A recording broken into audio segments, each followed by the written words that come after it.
Hello everyone, আসসালামু আলাইকুম। কেমন আছো তোমরা সবাই? আশা করি সবাই ভীষণ ভালো আছো। আমিও আলহামদুলিল্লাহ ভালো আছি। আজকে তোমাদের সঙ্গে একটি রেসিপি শেয়ার করব। আমার খুব প্রিয় এই রেসিপিটি। এটি হচ্ছে হালিম। আর আজকের হালিম আমি রান্না করব, সেটাই তোমাদের সঙ্গে শেয়ার করব। তো চলো রান্না করছি হালিম। তো প্রথমে আমি চুলোটা জ্বালিয়ে একটি পাতিল বসিয়ে দিয়েছি। পাতিলে দিয়ে দিচ্ছি আমি মেজারমেন্ট কাপের প্রায় 4 কাপ পানি দিয়ে আমি পানিটাকে হালকা কুসুম গরম করে নিয়ে এর মধ্যে হচ্ছে আমি বাজারে যে কিনতে পাওয়া যায় রেডি হালিম মিক্স, আমি এখানে প্রায় 200 গ্রামের মতো একটি রেডি হালিম মিক্স কিনে নিয়েছি। নিয়ে আমি এটাকে রান্না করব। তো প্রথমে আমি যে হালিম মিক্সের প্যাকেটটা সেটা হালকা কুসুম গরম পানির মধ্যে দিয়ে একটু নেড়ে চেড়ে প্রায় 1 ঘন্টার মতো ভিজিয়ে রাখবো। তো এটা একটা সাইডে আমি রেখে দিচ্ছি 1 ঘন্টার জন্য। আর এখানে আমি রান্না করে নিয়েছিলাম আগেই হচ্ছে গরুর পায়ের মাংসগুলো। আসলে যারা খান তারা বুঝতে পারবেন যে এগুলোর স্বাদ কতটা।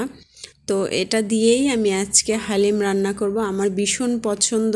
আগে বাইরে খেতাম, তো বাইরের হালিমটা জাস্ট আসলে আমার কাছে এখন ওরকম ভালো লাগে না।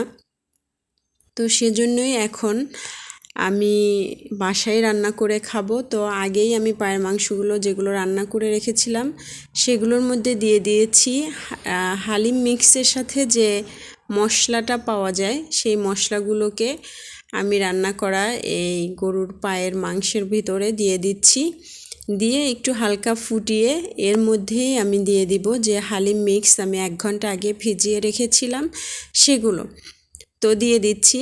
এই যে দেখুন, আপনারা কিন্তু ভিজিয়ে রাখবেন, তার কারণ হচ্ছে এটা ভিজিয়ে রাখলে এটা সেদ্ধ হয় খুব তাড়াতাড়ি। তারপরে হচ্ছে এটা খুব বেশিক্ষণ জাল করতে হয় না।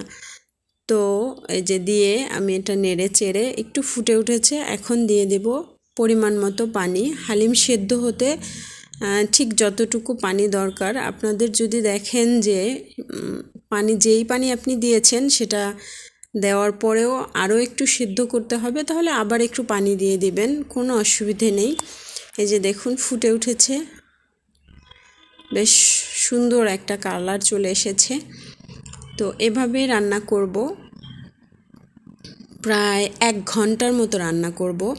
তো এটা রান্না করতে করতে আমি মাঝখানে করে নিয়েছি একটু পেঁয়াজ বেরেস্তা।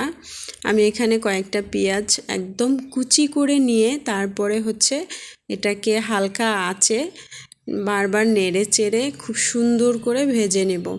পেঁয়াজ বেরেস্তা করার সময় অনেক বেশি জাল করা যাবে না, তাহলে পুড়ে যাওয়ার সম্ভাবনা থাকে।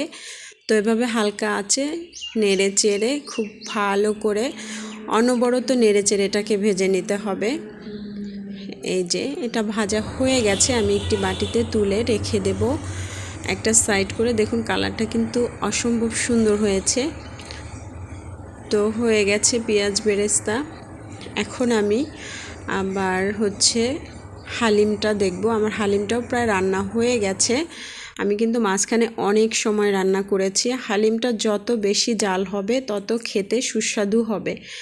তো আমি অনেকক্ষণ রান্না করেছি। দেখুন মাংসগুলো একদম সেদ্ধ হয়ে গেছে, মোমের মতো গলে গেছে, মুখে দিলেই একদম মিলিয়ে যাবে এরকমভাবে সেদ্ধ হয়ে গেছে। আর যেহেতু আমি সমস্ত মশলা দিয়েই আমি হচ্ছে গরুর পায়ের মাংসগুলো রান্না করে রেখেছিলাম যাতে এক্সট্রা করে আর কোনো মশলা দিতে না হয়। তো হয়ে গেছে আমার হালিম রান্না। এই যে দেখুন আমি পরিবেশন করে নিয়েছি। আমি পাশে দিয়ে দিয়েছি পেঁয়াজ বেরেস্তা কাঁচামরিচ। তো আল্লাহ হাফেজ, বাই বাই।